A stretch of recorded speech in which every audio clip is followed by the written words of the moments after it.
കാനാടിക്കാവ് ശ്രീ വിഷ്ണുമായ സ്വാമി ക്ഷേത്രത്തിലെ പ്രസിദ്ധമായ തിറവെള്ളാട്ട് മഹോത്സവം ജനുവരി 2 വെള്ളിയാഴ്ച രാവിലെ 8-ന് തൃപ്രയാർ തേവരുടെ സന്നിധിയിൽ പൂജിച്ച തിരുവാഭരണങ്ങൾ, അഭിഷേക കാവടി, തെയ്യം, തിറ, ചിന്തുപാട്ട്, ശിങ്കാരിമേളം എന്നീ ദൃശ്യവാദ്യ കലാരൂപങ്ങളുടെ അകമ്പടിയോടെ ഘോഷയാത്രയായി 10 മണിയോടെ കാനാടിക്കാവിൽ എത്തിച്ചേരുകയും തുടർന്ന് അഭിഷേകവും കാനാടിക്കാവിന്റെ തിരുമുറ്റത്ത് പ്രസ്തുത വാദ്യ കലാരൂപങ്ങളോടെ കാവടിയാട്ടവും അരങ്ങേറും.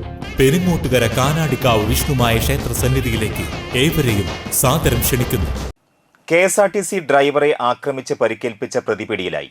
നിരവധി ക്രിമിനൽ കേസുകളിലെ പ്രതിയും കയ്പമംഗലം പോലീസ് സ്റ്റേഷൻ റൌഡിയുമായ കയ്പമംഗലം കൂരിക്കുഴി സ്വദേശി അരയങ്ങാട്ടിൽ വീട്ടിൽ ലസീദ് റോഷനെയാണ് തൃശൂർ റൂറൽ ജില്ലാ പോലീസ് മേധാവിയുടെ നേതൃത്വത്തിലുള്ള അന്വേഷണ സംഘം അറസ്റ്റ് ചെയ്തത്. തൃപ്പയാർ ജംഗ്ഷനിൽ വെച്ച് പഞ്ചറായ ടയർ മാറ്റുന്നതിനായി മെക്കാനിക്കിനെ സഹായിച്ചുകൊണ്ടിരിക്കുമ്പോഴാണ് KSRTC ബസ് ഡ്രൈവറെ ഇയാൾ മർദ്ദിച്ചത്.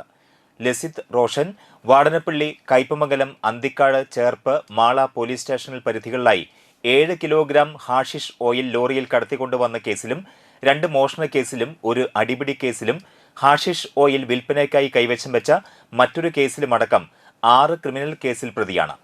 Valappad police station SHO Anilkumar, SI Ebin, GASI Saifuddin, CPO Vivek എന്നിവരാണ് അന്വേഷണ സംഘത്തിൽ ഉണ്ടായിരുന്നത്.